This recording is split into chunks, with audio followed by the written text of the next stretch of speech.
Hey guys, welcome to today's episode. So one of the most useful lessons I've learned over the years is that when you're dealing with people you work with, you want to avoid getting pulled into unnecessary drama. And if you have a say in it, then you want to get rid of overly dramatic people quickly. Let me explain. Some people love drama. They're totally addicted to it, just the whole emotional roller coaster of it.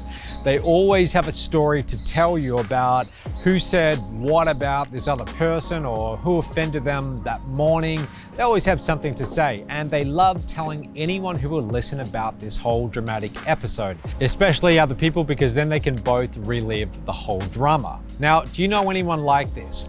These are the kind of people who they could be on a holiday in the Bahamas. They've just checked into a 5-star resort at a beach resort. They've got everything at their fingertips, everything they could ever want, and yet they'll find someone or something to be offended about.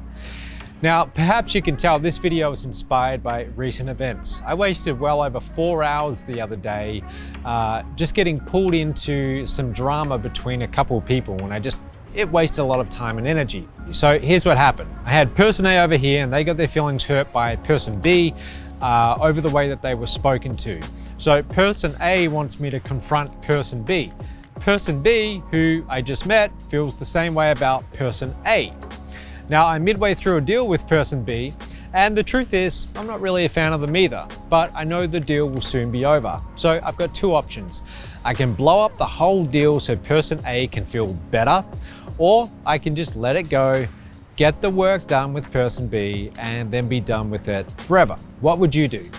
Now, in my mind, there's nothing to be gained by having this huge confrontation at this point, but there's a lot to be lost. Weeks of planning and a lot of people's time and energy. Now, keep in mind, I'm a fairly easygoing guy, and I never really directly seek out confrontation. I'm a solutions-minded person, so I like to keep things moving forwards, and even if that means letting things go temporarily, then I'll do that, just to get the job done. So here's how I usually deal with overly dramatic people who like to just stir up things. I finish the job with them, I make a mental note to never deal with them again at all in the future, and then that's it, no more. But some people, when they get their pride and ego hurt, then they want to put on a big show about the injustice of it, have a confrontation, and create even more drama, even if the costs are enormous. So here's the whole point of this video. You got to be smart about picking your battles, in work, in life, anywhere. Even if you can't stand someone that you have to deal with, or they did something which really upset you, unless you're in a position to do something about it, like fire them, for example, if you're the manager, or have them fired because you can influence the manager, then you don't really gain much by letting them know that you have an issue with them in a direct confrontation, okay? Especially if it's only temporary. Now, if you're the manager, it's an entirely different story, of course.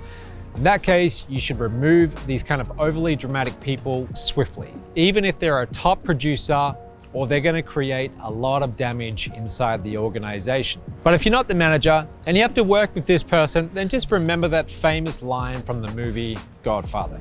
Keep your friends close and your enemies closer.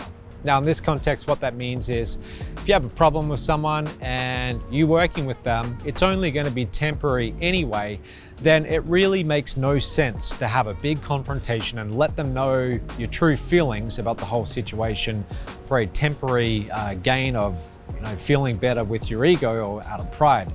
You've got to be strategic with people that cause a lot of drama or that you just don't like working with. If it's not to your advantage to create an enemy in that moment, then let it go, get the work done, and at least you get something out of it, and then be done with them if you can.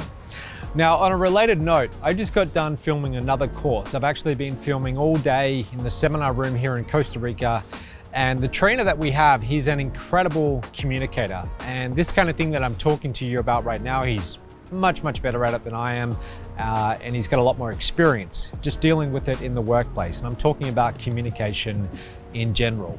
So he put together an entire 30-module course. We filmed the entire thing in one day, and that course is soon going to be available on the Stride platform. So if you're a member, you're going to get access to this course very soon. It's going to be added to your back office. And if you're not yet a member, check out strivecourses.com. The great thing about joining Strive is you got one monthly membership. That's it. And then you get access to all the courses. Right now we have filmed 8 courses, actually 9 courses.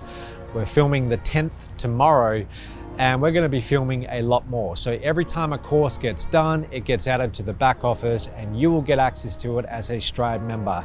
So check out Strive. I'll put a link below. That's it for today. Don't forget to subscribe to this YouTube channel, and I'll see you tomorrow.